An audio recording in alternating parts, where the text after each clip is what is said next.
Hello everyone, welcome to the channel of KV Teachers Guild.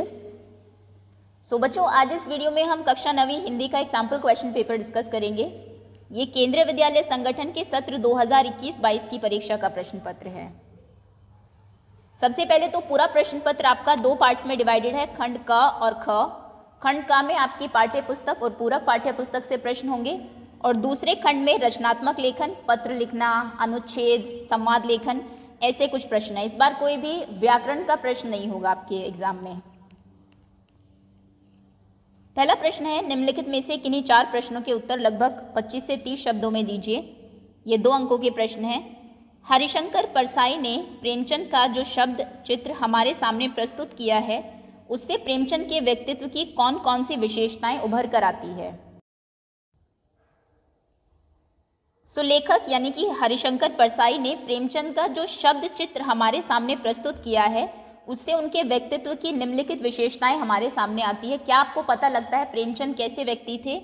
सादा जीवन जीने वाले, उच्च विचार रखने वाले, स्वाभिमानी जो है उसी से संतुष्ट रहने वाले, सामाजिक कुरीतियों के प्रति जागरूकता उत्पन्न करने वाले और संघर्षशील व्यक्ति।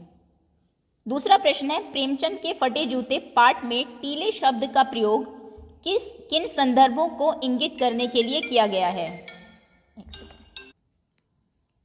चलिए, तो प्रेमचंद के फटे जूते जो पाठ है, इसमें टीला शब्द किसकी तरफ इशारा कर रहा है? टीला शब्द राह में आने वाली बाधा का प्रतीक है, जो परेशानियां आपके रास्ते में आती है। जिस तरह चलते चलते रास्ते में टीला आ जाने पर व्यक्ति को उसे पार करने के लिए विशेष परिश्रम करते हुए सावधानी से आगे बढ़ना पड़ता है, उसी प्रकार सामाजिक विषमता, छुआछूत, गरीबी, निरक्षरता, अंधविश्वास आदि भी मनुष्य की उन्नति में बाधक बनती है। ये भी बाधा ही है।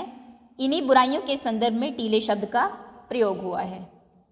तीसरा प्रश्न, सांवले सपनों की याद शीर्षक की सार्थकता पर टिप्पणी कीजिए। सांवले सपनों की याद, ये शीर्षक क्यों सार्थक है पाठ के हिसाब से? डायरी शैली में लिखे संस्मरण जब आप किसी चीज़ को स्मरण करते हुए कुछ लिखते हैं, सो ये डायरी की तरह लिखा गया है ये पाठ जो है सांवले सपनों की याद। इसमें सालिम अली की मृत्यु से उत्पन्न दुख और अवसाद को लेखक ने सांवले सपनों की याद के रूप में व्यक्त किया है। उनकी दुखद स्मृति अब धुंधले सपने के समान है। सालिम अली प्रकृति तथा पक्षी विज्ञानी थे। वे सरल हृदय एवं करुणा के पुजारी थे। उनके हृदय में पक्षियों के लिए अथाह स्नेह था। चौथा प्रश्न है, सांवले सपने की याद पाठ में सालिम अली ने पर्यावरण के प्रति चिंता व्यक्त की है। पर्यावरण को बचाने के लिए आप कैसे योगदान दे सकते हैं? सालिम अली बड़े उदार, पक्षी प्रेमी और प्रकृति विज्ञानी थे। उन्होंने केरल की साइलेंट वैली को बचाने हेतु तत्कालीन प्रधानमंत्री चौधरी चरण सिंह से बात की, जो उस समय प्रधानमंत्री थे। लेह लद्दाख के पक्षियों के संरक्षण के लिए कार्य किया। पर्यावरण को बचाने के लिए हम निम्नलिखित योगदान दे सकते हैं। आप क्या कर सकते हैं? पेड़ों को काटने से बचा सकते हैं, पर्यावरण को शुद्ध करने के लिए और अधिक पेड़ लगा सकते हैं, प्लास्टिक का कम उपयोग कर सकते हैं, जल को प्रदूषित न करके उसका ध्यान रख सकते हैं और कूड़े को कूड़ेदान में डाल सकते हैं। आप विद्यार्थी हैं तो इतना ही कुछ कर सकते हैं। अभी जिसे तुम घृणित समझते हो उसकी तरफ हाथ की नहीं पांव की उंगली से इशारा करते हो। से पंक्ति में निहित व्यंग को स्पष्ट कीजिए। इस पंक्ति में क्या व्यंग है, सटायर है, वो आपको बताना है। प्रेमचंद निर्भीक स्वभाव के व्यक्ति थे, यानी कि दृढ़ निश्चयी थे, डरते नहीं थे किसी से, हिम्मत वाले थे। प्रेमचंद ने सामाजिक बुराइयों को अपनाना तो दूर, उनकी तरफ देखा भी नहीं। उन्होंने इनकी तरफ हाथ से भी इशारा नहीं किया, मतलब बिल्कुल कोई इंपॉर्टेंस ही नहीं दी उनको। उन्होंने इन्हें इतना घृणित समझा कि पैर की उंगली से उसकी ओर इशारा करते हुए दूसरों को भी इससे सावधान किया। सिर्फ बताया, उनको अपनाया, लोगों को बताया इस बारे में, उनको अपनाया नहीं या फिर उनको इतनी इम्पॉर्टेंस, इतना महत्व नहीं दिया। चलिए अगला प्रश्न, निम्नलिखित में से किन्हीं 3 प्रश्नों के उत्तर 25 से 30 शब्दों में लिखिए। आपके विचार से स्वतंत्रता सेनानियों और अपराधियों के साथ एक जैसा व्यवहार क्यों किया जाता होगा?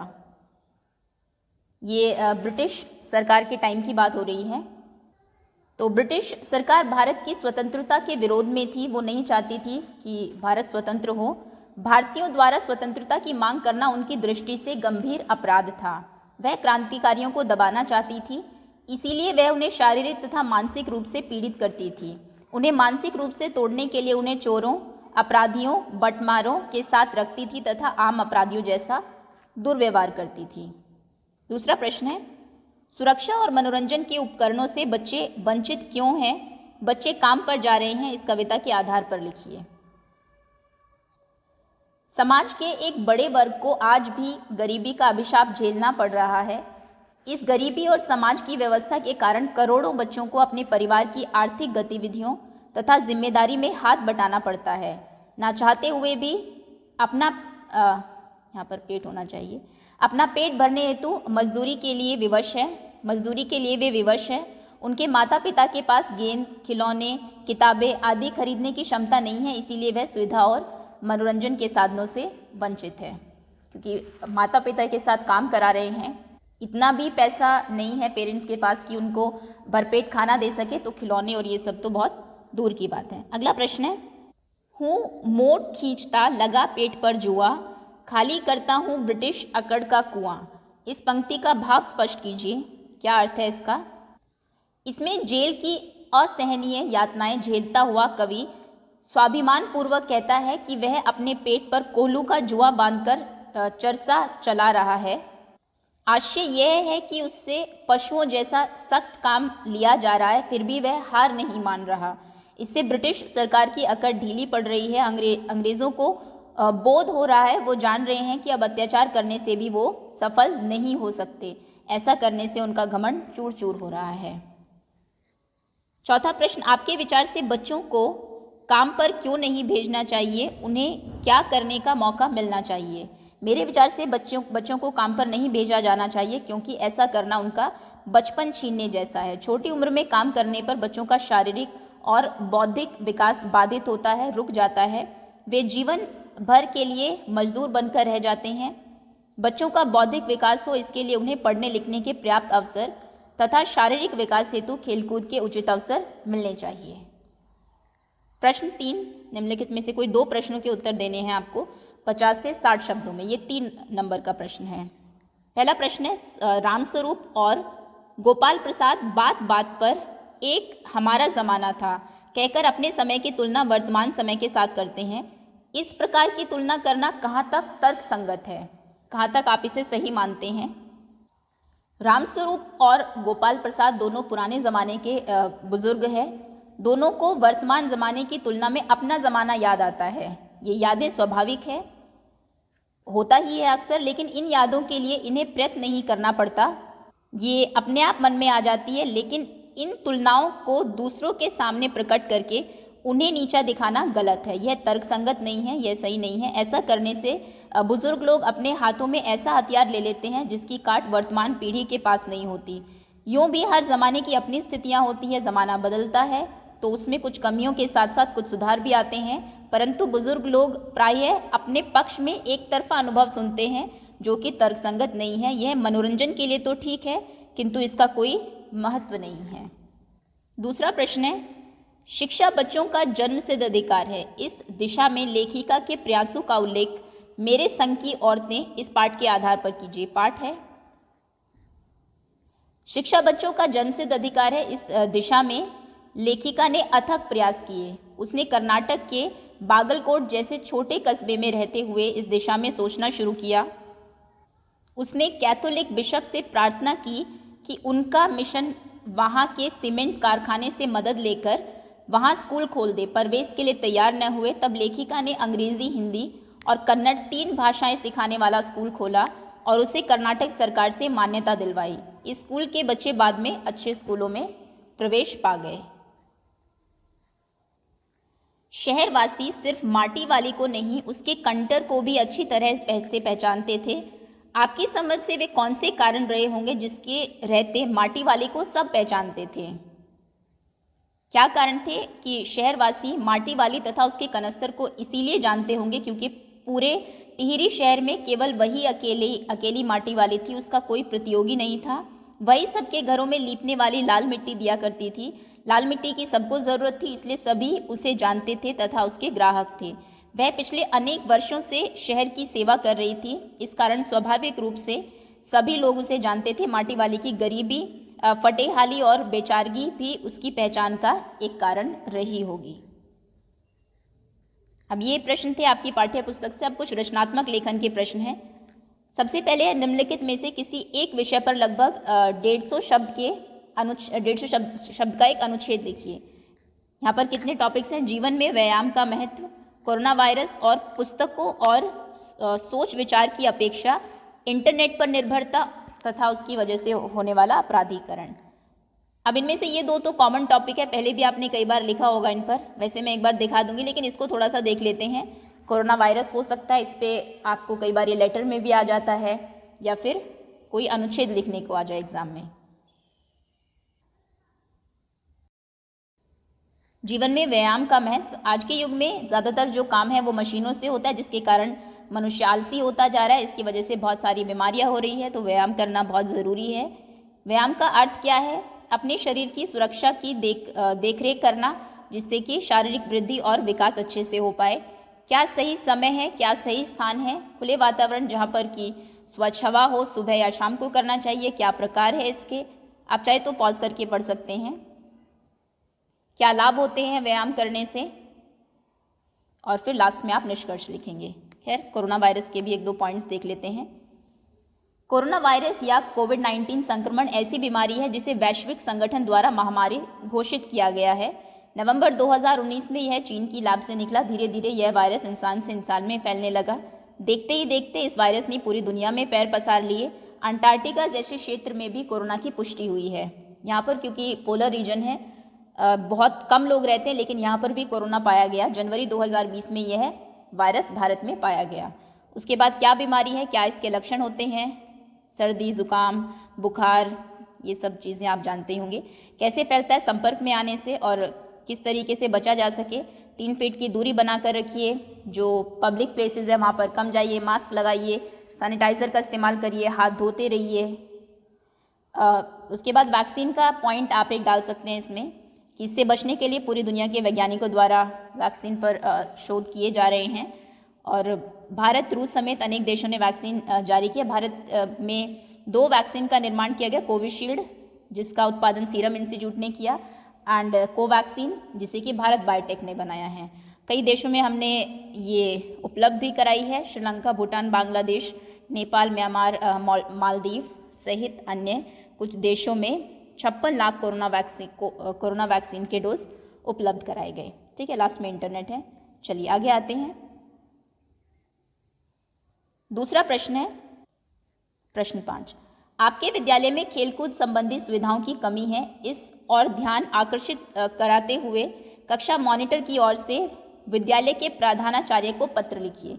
एक तो देखिए अनुच्छेद आएगा, एक पत्र आएगा, एक संवाद लेखन और एक कहानी लेखन। ये 4 टॉपिक्स हैं आपके, जो दूसरा खंड है रचनात्मक लेखन के।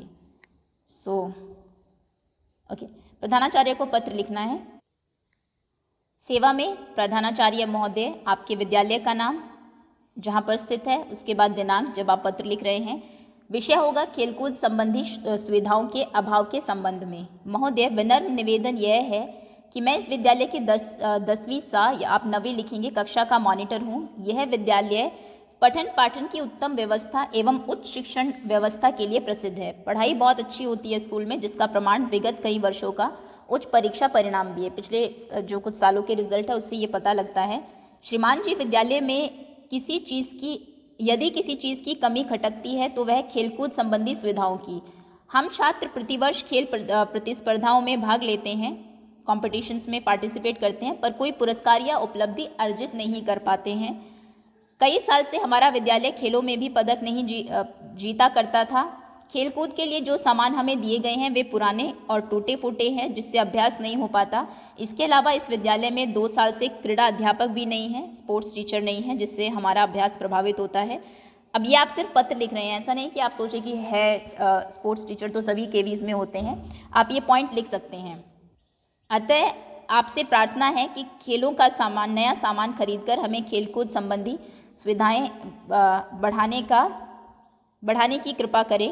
ताकि हम छात्र खेलकूद में भी पदक जीतकर विद्यालय का गौरव बढ़ाए। धन्यवाद सहित आपका आज्ञाकारी शिष्य जो भी आपका नाम है, और मॉनिटर नवी ब या फिर स। इसके और में दूसरा एक प्रश्न है, वाद विवाद प्रतियोगिता में पहली बार भाग लेने तथा पुरस्कार पाने का अनुभव बताते हुए अपने मित्र को लगभग 120 शब्दों में पत्र लिखिए। एक औपचारिक पत्र यानी कि फॉर्मल लेटर और एक अनौपचारिक, इन दोनों में ऑप्शन होगा, कोई एक आपको करना होगा। फॉर्मेट दोनों का आपको पता होना चाहिए। अभी आपको मित्र को पत्र लिखना है, आपने पहली बार वाद विवाद प्रतियोगिता में भाग लिया है और उसमें आपको पुरस्कार मिला है।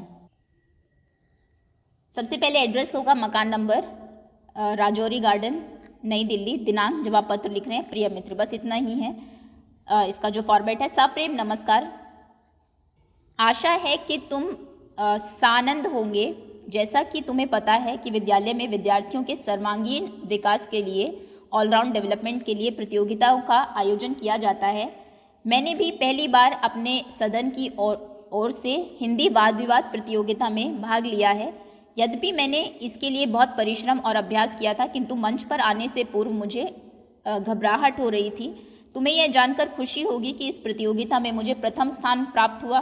कार्यक्रम के मुख्य अतिथि महोदय से प्रथम पुरस्कार प्राप्त करते समय मेरी खुशी का ठिकाना न था। मेरे माता पिता भी बहुत खुश हुए। तुम भी अपने विद्यालय की गतिविधियों के विषय में मुझे लिखना। अपने माता पिता को मेरा सादर प्रणाम और छोटे भाई को सस्नेह आशीर्वाद कहना। तुम्हारा मित्र, और नीचे आपका नाम।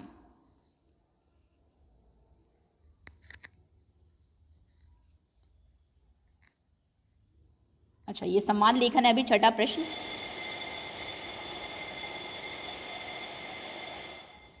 छठा प्रश्न है, निम्नलिखित विषयों पर लगभग 40 शब्दों में संवाद लेखन कीजिए। परीक्षा के एक दिन पूर्व दो मित्रों की बातचीत का संवाद लेखन कीजिए। दो मित्र बातें कर रहे हैं, कल एग्जाम है, तो क्या वो बातें करते हैं, इसके लिए संवाद आपको लिखना है। सबसे पहले तो दोनों मित्रों के कोई काल्पनिक नाम आपको देने हैं अपनी तरफ से कुछ भी। अक्षर कहता है विमल को कि तुम परेशान से दिख रहे हो, तो विमल कहता है कि कल हमारी गणित की परीक्षा है, एग्ज़ाम है मैथ्स का। मैंने तो पूरा पाठ्यक्रम दोहरा लिया है, पूरा जो सिलेबस है उसकी रिवीजन कर ली है। और तुमने, विमल कहता है, पाठ्यक्रम तो मैंने भी दोहरा लिया है, पर कई सवाल ऐसे हैं जो मुझे नहीं आ रहे हैं। ऐसा क्यों?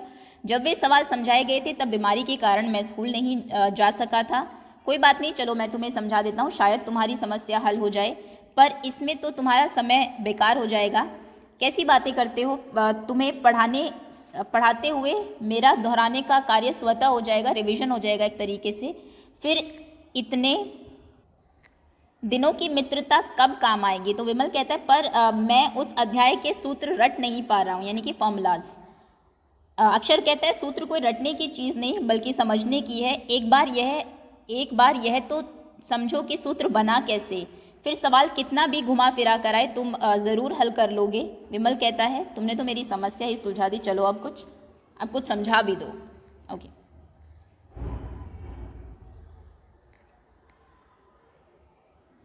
इसके और में दूसरा प्रश्न है, नए विद्यालय में अपने पुत्र का दाखिला दिलवाने गए अभिभावक और प्रधानाचार्य के मध्य हुए संवाद को लिखिए। अभिभावक सबसे पहले कहते हैं, सर क्या मैं अंदर आ सकता हूँ, परमिशन ले रहे हैं। प्रधानाचार्य, हाँ अवश्य आइए, काम बताइए। मैं अपने बेटे का दाखिला स्कूल में कराना चाहता हूँ। कौन सी कक्षा में? 11वीं कक्षा में। उसने 10वीं कक्षा कौन से विद्यालय से उत्तीर्ण की है, पास की है? तो वो विद्यालय का नाम बता रहे हैं, पब्लिक स्कूल राजौरी गार्डन से।